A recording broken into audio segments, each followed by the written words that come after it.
kembali lagi dengan saya di pertemuan kedua di kelas ini.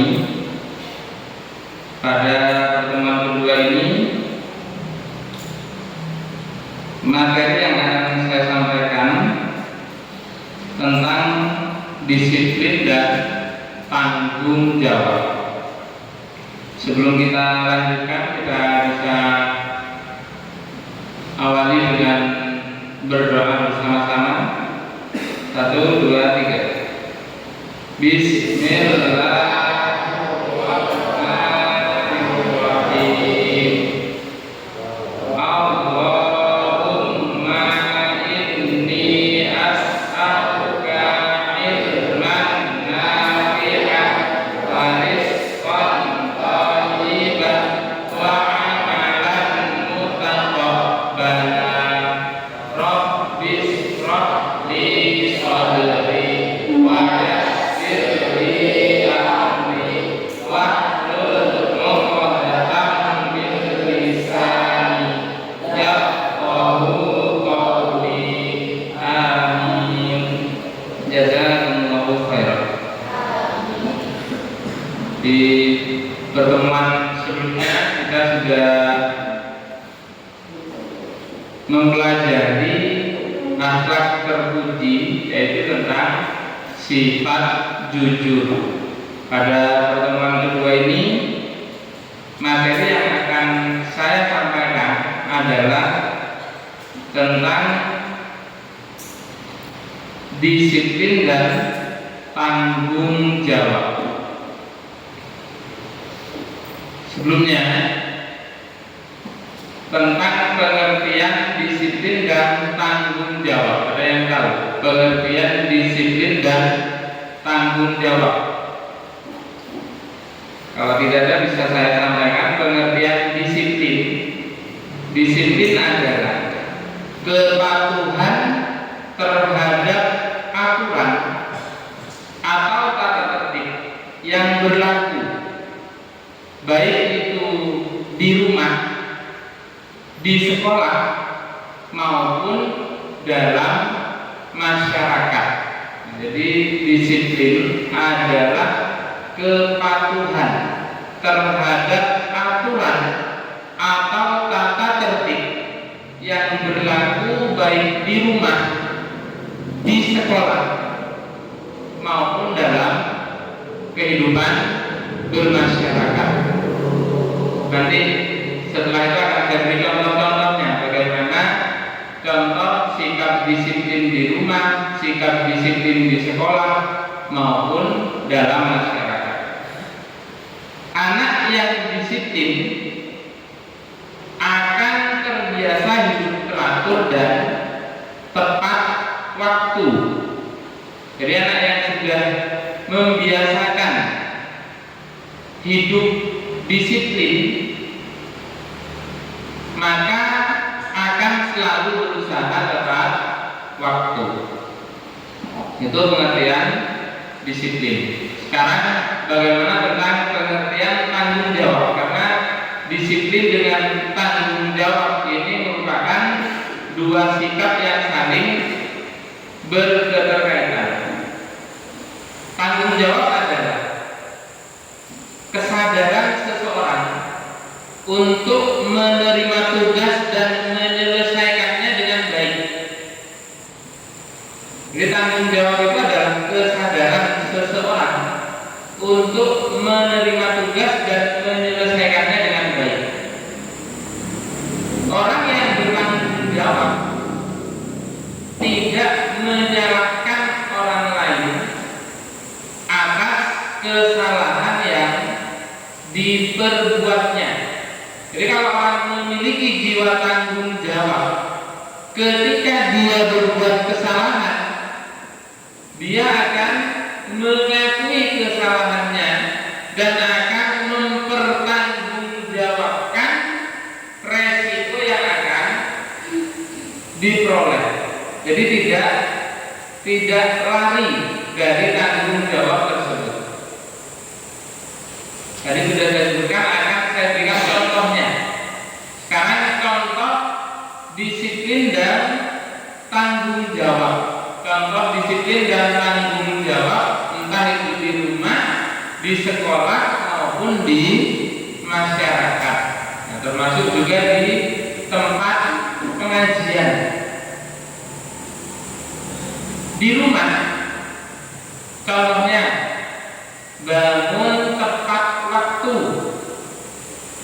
bangun tidur tepat waktu, itu merupakan contoh disiplin di rumah. Tepat waktu itu jam berapa? Jam 6 ya. Jam berapa tepat waktu? Kalau pagi jam 4 itu tepat waktu.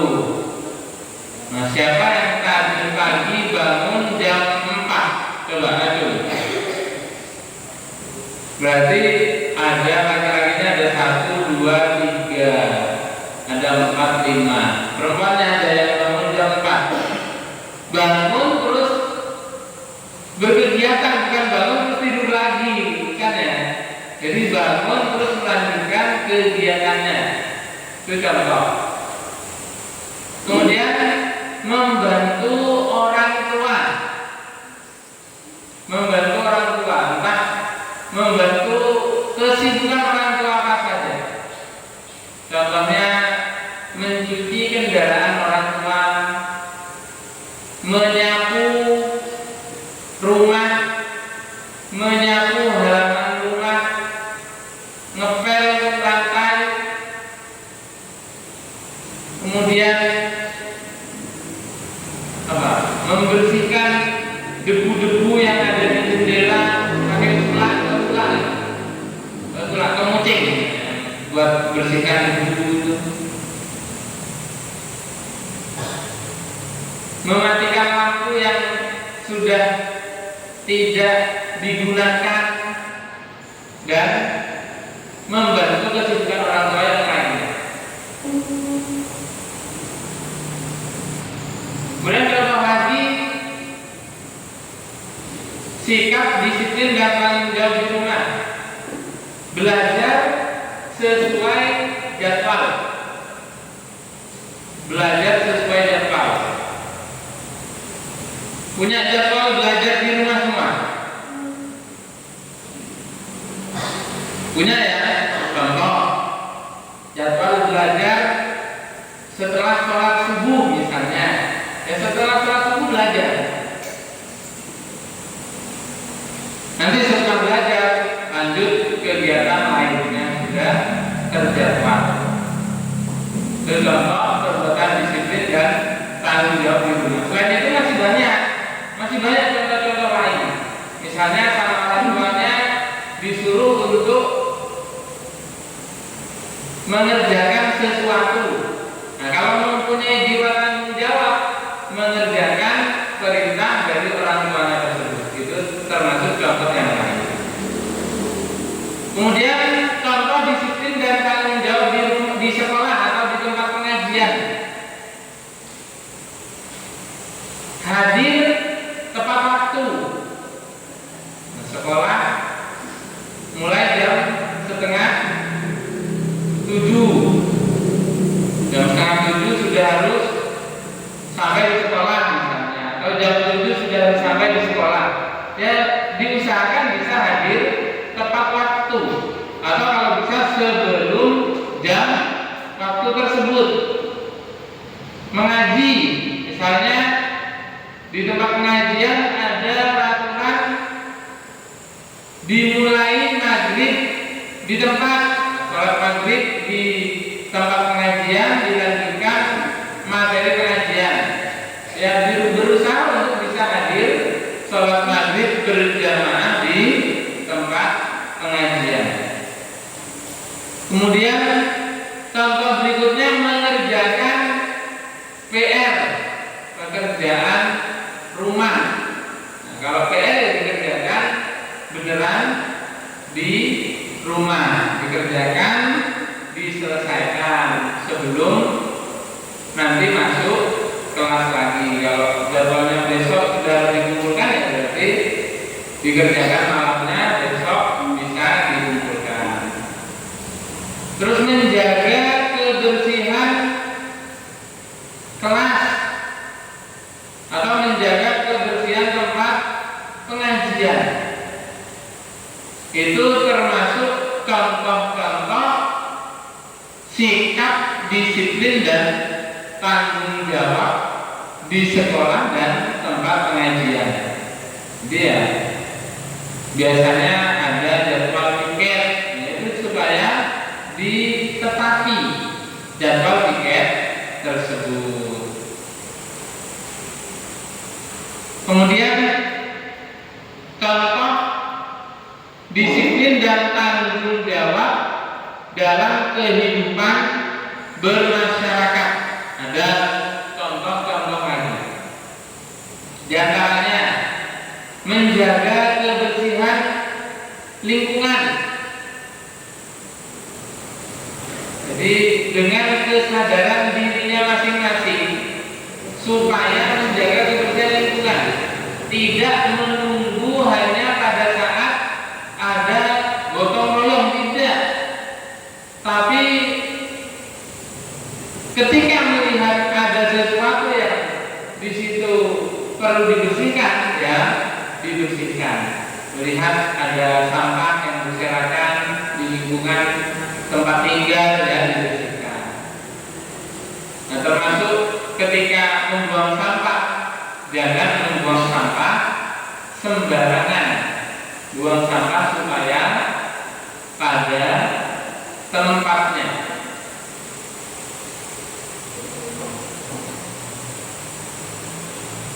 Kemudian contohnya lagi, tidak membuat keributan dalam masyarakat. Jadi misalnya yang lagi ramai sekarang tawuran, misalnya yang laki-lakinya ikut tawuran, itu jangan. Ikut geng motor misalnya, itu jangan sampai terjadi. Jadi harus bisa menjaga kenyamanan dalam lingkungan bermasyarakat.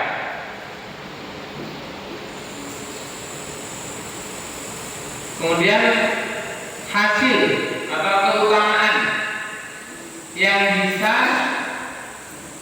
diperoleh kalau bisa disiplin dan tanggung jawab. Yang pertama, bisa menjadikan hidup lebih teratur dan sukses. Kalau kita memiliki sikap yang disiplin dan tanggung jawab, maka hidup kita akan teratur. Makanya diusahakan kita itu punya jadwal kegiatan harian. Bikin jadwalnya, list jadwal hari Senin. Bangun jam 4 pagi, persiapan sholat subuh, mandi biar seger. Nanti sholat subuh, setelah sholat subuh lanjut belajar, misalnya jam sekian sampai jam sekian belajar. Kemudian membantu orang tua. Kemudian setelah itu persiapan sekolah. Nanti jam 6:30 sampai jam berapa sekolah. Pokoknya jadwal harian mulai dari pagi bangun tidur sampai malam tidur lagi. Itu harus kalian bikin jadwal. Nanti kalian cocokkan dengan keseharian kalian. Sudah sesuai atau belum? Saya sudah sesuai belum? Jadwal saya harusnya jam segini sampai jam segini melakukan ini. Ternyata kalau saya main HP, berarti ini nggak sesuai. Berarti harus dirubah. Saya harusnya jam segini sampai jam segini mengaji, tapi ini kok malah main sama teman. Berarti nggak sesuai jadwalnya. Berarti harus dirubah. Dirinya bukan jadwalnya yang dirubah. Karena nggak sesuai, dia jadwalnya dirubah. Berarti ini dicoret, ganti yang awalnya mengaji diganti main sama teman. Itu salah. Dan diganti sikap kita yang awalnya main diganti mengaji.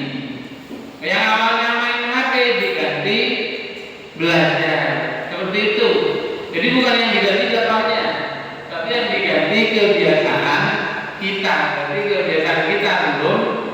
sesuai dengan sikap disiplin dan tanggung jawab tersebut. Kemudian menumbuhkan kepercayaan dari guru, orang tua, dan teman. Kalau kita memiliki sikap yang disiplin dan tanggung jawab, guru, orang tua, teman akan percaya terhadap kita, akan yakin ketika memberikan tugas, memberikan suatu beban terhadap kita, pasti kita akan bisa menyelesaikan tugas tersebut. Dan yang tidak kalah pentingnya, kalau kita bisa disiplin dan tanggung jawab, kita akan mendapatkan pahala karena ya kita berbuat baik.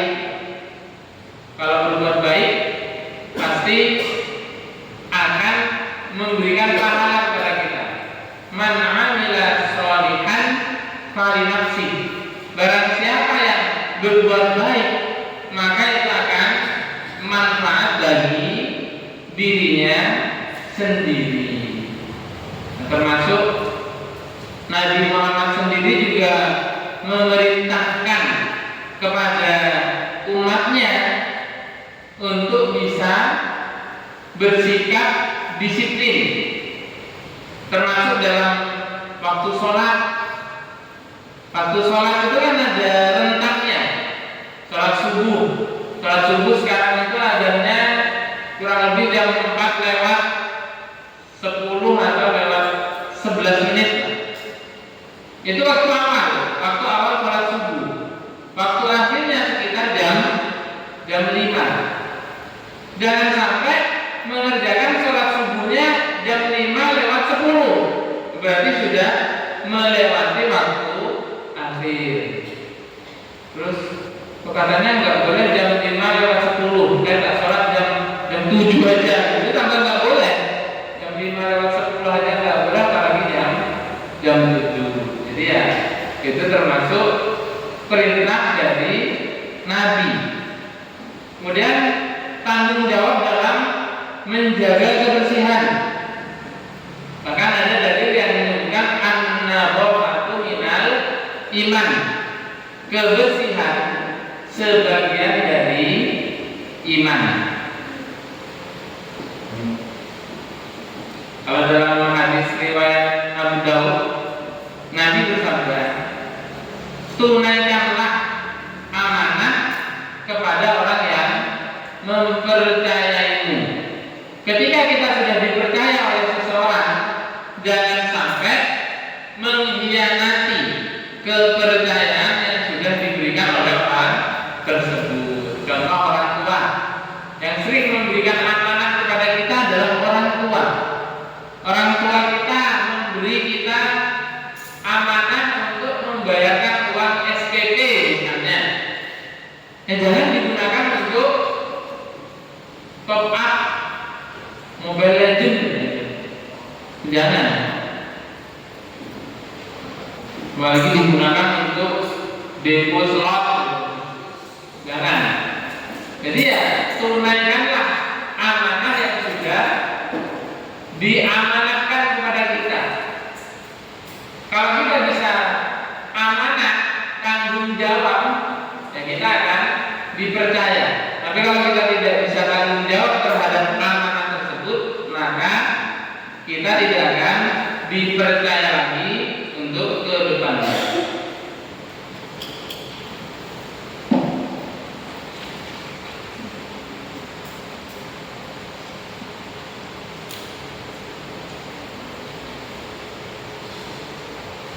Jadi untuk tugasnya, silahkan kalian bisa membuat jadwal kegiatan harian, ya minimal 1 hari ya. Nanti jadi tugas di rumah, kalian bisa membuat jadwal kegiatan harian, dan itu harus bisa kalian tetapi. Jangan hanya membuat jadwalnya, bagus jadwalnya, tapi kenyataannya bangun tidur terus, jadi ya nggak sesuai. Jadwalnya bagus, jam 4 bangun, Nanti habis sholat subuh belajar, nanti habis belajar bantu orang tua. Padahal ketika dikonfirmasi ke orang tua jam 4 ternyata masih tidur. Jadwalnya bantu orang tua ternyata sudah tidur. Ternyata ke sekolah nggak mandi, cuma cuci muka karena saking buru-burunya. Ya berarti nggak sesuai. Jadi bikin jadwal kegiatan harian, tapi harus sesuai dengan kenyataan. Nanti bisa dikumpulkan di pertemuan berikutnya. Jadi amal soleh, kalau misalnya bisa buat selama 1 minggu itu lebih bagus. Tapi kan rata-rata kurang lebih sama. Paling yang beda untuk di hari Minggu, hari Minggu karena ada libur. Jadi untuk hari masuk sekolah kemungkinan jadwalnya kurang lebih sama. Jadi silakan bisa buat jadwal dalam 1 hari, mulai bangun tidur sampai tidur lagi. Jadwal kegiatannya apa saja? Silakan kalian tahu ya bikin jadwal. Nah, jam 4 sampai jam 5 sholat subuh misalnya 1 jam. Kalau jam 4 sampai jam setengah 5 sholat subuh, setengah 5 sampai jam 5 belajar. Silakan kalian bisa membuat jadwal seperti itu. Itu nanti sebagai bukti tentang kedisiplinan dan tanggung jawab kalian. Jazakumullahu khairan. Cukup sekian materi yang bisa saya sampaikan. Sebelum kita akhiri bisa berdoa